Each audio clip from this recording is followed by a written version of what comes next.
इसके पहले जो हमने टॉपिक लिया था 3 फेसेस ऑफ सर्कुलर फ्लो, है ना। मैंने आपको इसके पहले वाले वीडियो में एक्सप्लेन करा था 3 फेसेस ऑफ सर्कुलर फ्लो। उसको एक बार और मैं एक्सप्लेन कर रही हूँ क्योंकि अब जो अपना टॉपिक है उसके लिए इसको थोड़ा सा रिवाइज करना ज़रूरी है शॉर्ट में। देखो, मैंने आपको 3 faces of circular flow of income, है ना, 3 faces of circular flow of income या सर्कुलर फ्लो ऑफ मनी भी कह सकते हो, याद रखना इसको, सर्कुलर फ्लो ऑफ मनी भी कह सकते हो। तो 3 faces of circular flow of income बताए थे।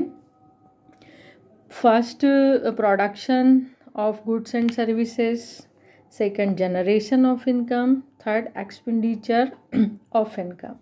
और मैंने कहा था मैं इन्हें फर्स्ट सेकंड थर्ड नहीं कह सकती क्योंकि ये एक सर्कल में है, कहाँ से स्टार्ट हो रहे हैं और कहाँ एंड हो रहे हैं, इनका एंड समझ में नहीं आ रहा है। पर हम इसे जैसे पहले प्रोडक्शन से यदि समझ भी रहे हैं, है ना, तो जो प्रोड्यूसर सेक्टर है वो प्रोडक्शन करता है गुड्स एंड सर्विसेज का, और जब ये गुड्स एंड सर्विसेज का प्रोडक्शन करता है तो उसे हाउस होल्ड सेक्टर की ज़रूरत पड़ती है क्योंकि हाउस होल्ड सेक्टर इसको फैक्टर सर्विसेज देते हैं, है ना। और जो factor services house hold sector देता है तो हाउस होल्ड सेक्टर को इनकम जनरेट होती है ना। हाउस होल्ड सेक्टर को इनकम जनरेट होती है और हाउस होल्ड सेक्टर को जब इनकम जनरेट होती है तो वो वापस उसे अपनी इनकम को एक्सपेंड करता है। तो वापस एक्सपेंडिचर ऑफ इनकम कहाँ एक्सपेंड करेगा? गुड्स एंड सर्विसेज में। ऐसे 3 faces of circular flow of income है, या इसे मैं सर्कुलर फ्लो ऑफ मनी भी कह सकते हो आप लोग, है ना।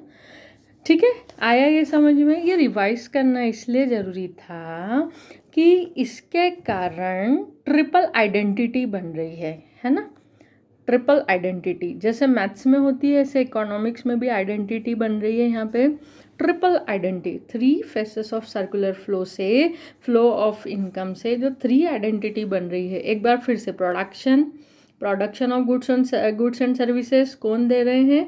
House hold sector. House hold sector को इनकम हो रही है और उस इनकम को फिर वो एक्सपेंड कर रहे हैं, किस पे कर रहे हैं? गुड्स एंड सर्विसेज से, जिससे किसको इनकम हो रही है? प्रोड्यूसर सेक्टर को। फिर प्रोड्यूसर सेक्टर इनसे फैक्टर सर्विसेज लेगा तो प्रोड्यूसर सेक्टर इनको पेमेंट करेगा, मतलब इनको इनकम होगी, फिर ये एक्सपेंड करेंगे, फिर ये अपने एक्सपेंड करेंगे किसको? तो फिर इनके एक्सपेंडिचर से फिर से किसको इनकम हो जाएगी? प्रोड्यूसर सेक्टर को, है ना। ऐसे चलता ही रहेगा क्योंकि एक चीज़ याद रखना, किसी भी इकोनॉमी में जो हाउस होल्ड सेक्टर है उनकी वांट्स जो है वो अनलिमिटेड है ना। जो वांट्स है वो अनलिमिटेड है, वो डिमांड करते ही रहेंगे और प्रोड्यूसर सेक्टर उनकी डिमांड के लिए प्रोडक्शन करता ही रहेगा, है ना। तो ये हो गया अपना फिर से।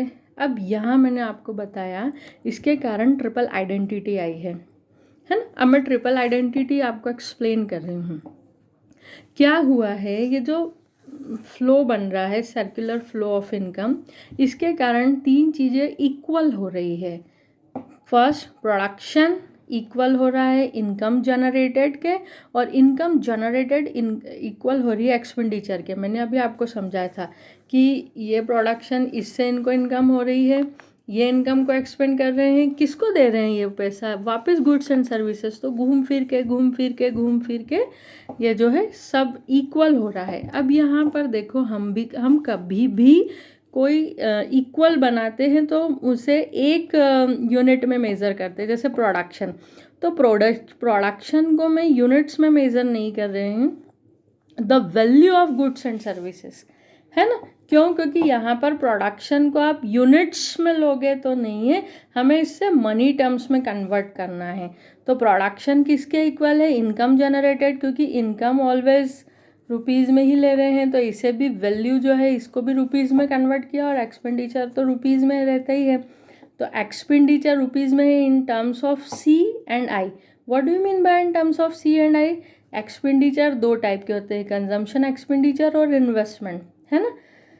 तो जो कंज्यूमर करेंगे वो कंजम्पशन एक्सपेंडिचर, और जो प्रोड्यूसर करेंगे वो इन्वेस्टमेंट, वो एक्सपेंड करेंगे। ये रुपीज़ में ही रहता है, इनकम जनरेटेड रुपीज़ में ही रहती है। और प्रोडक्शन जो है, प्रोडक्शन यूनिट्स में है, पर हमने उसे रुपीज़ में कन्वर्ट करने के लिए क्या बोल सकते हैं, the value of goods and services. एक चीज़ यहाँ मत भूलना, मैं पहले भी एक्सप्लेन कर चुकी हूँ, production refers to value addition, है ना, प्रोडक्शन को वैल्यू एडिशन भी कहते हैं, ठीक है। अब देखो ये ट्रिपल आइडेंटिटी, अब किसी भी आइडेंटिटी को प्रूव करने के लिए कुछ न कुछ हमें प्रूव करना है, तो यहाँ पर यदि हमें ये ट्रिपल आइडेंटिटी को प्रूव करना है तो सुनो ध्यान से, हम इसके लिए circular flow model in two sector economy में बनाएंगे। एक ये मॉडल है circular flow model in two sector economy.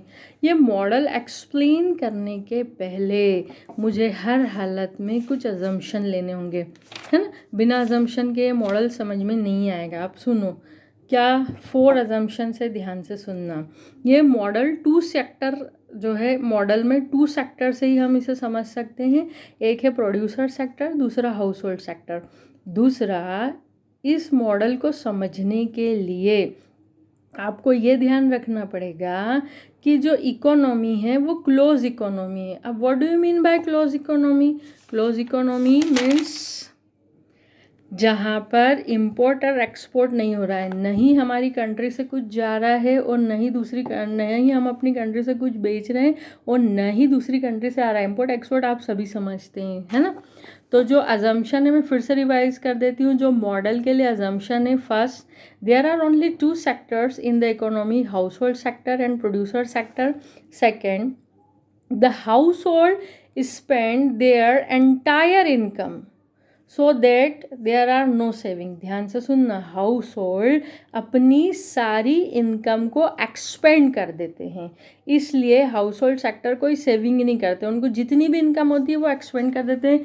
Third, मैंने अभी आपको एक्सप्लेन करा था कि जो भी डोमेस्टिक इकोनॉमी है वो क्लोज इकोनॉमी। क्लोज इकोनॉमी आगे डिटेल में मैं ज़रूर बताऊंगी, अभी अपने टॉपिक को शॉर्ट में ख़त्म करने के लिए मैं बता देती हूँ। क्लोज इकोनॉमी मीन्स जहाँ पर कि इम्पोर्ट और एक्सपोर्ट नहीं हो रहा है। जैसे मान लो ये कंट्री है ना, ये इकोनॉमी है, सॉरी आप किसी भी कंट्री की इकोनॉमी समझ लो, इंडिया का मैप में नहीं बना पा रही हूँ, ये इकोनॉमी है। इस इकोनॉमी के अंदर इसकी जो है डोमेस्टिक इकोनॉमी है, हम इसके बाहर से यानी आउट ऑफ कंट्री ना तो कुछ सेल कर रहे हैं, ना परचेस कर रहे हैं, ना इम्पोर्ट कर रहे हैं, ना एक्सपोर्ट कर रहे हैं, तो ये हो गई क्लोज इकोनॉमी।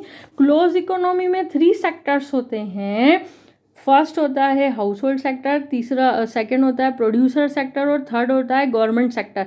पर यहाँ पर हमारा पहला अजम्पशन था कि हमें 2 ही सेक्टर लेना है, हाउस होल्ड सेक्टर और प्रोड्यूसर सेक्टर। इट मीन्स हम किसी भी कंट्री की इकोनॉमी के 2 ही सेक्टर से इस मॉडल को समझ सकते हैं, गवर्नमेंट सेक्टर को नहीं लेना है। इसलिए 4th अजम्पशन अपने आप आपको लर्न हो जाएगा, there is no government in the domestic economy, यानी इस इकोनॉमी में कोई गवर्नमेंट नहीं है। ये क्लोज इकोनॉमी मैंने आपको एक्सप्लेन कर दिया है, ये देखो, है ना। किसी भी कंट्री में ना तो कुछ इंपोर्ट हो रहा है ना एक्सपोर्ट हो रहा है, इट मीन्स जो भी हो रहा है वो कंट्री के अंदर हो रहा है, और उसे कहते हैं क्लोज इकोनॉमी। क्लोज इकोनॉमी में 3 सेक्टर होते हैं, एक होता है हाउस होल्ड सेक्टर, दूसरा प्रोड्यूसर सेक्टर, तीसरा गवर्नमेंट सेक्टर। पर इस मॉडल को समझने के लिए हम क्लोज इकोनॉमी के सिर्फ 2 ही सेक्टर ले रहे हैं, और वो 2 सेक्टर कौन से हैं, हाउस होल्ड सेक्टर और प्रोड्यूसर सेक्टर, गवर्नमेंट सेक्टर नहीं ले रहे हैं। इसलिए 4th अजम्पशन अपने आप क्या लर्न हो जाएगा, there is no government in the domestic economy.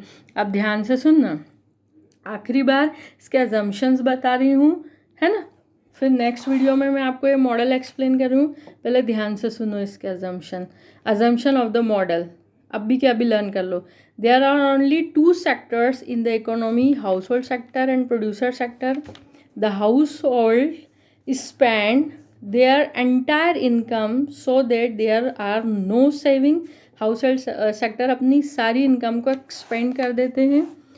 और ये जो मॉडल है आपका 3rd अजम्पशन है कि ये मॉडल आपको जब भी समझ में आएगा जब the domestic economy is a closed economy, so that there are no export and no import, है ना। और there is no government in the domestic economy.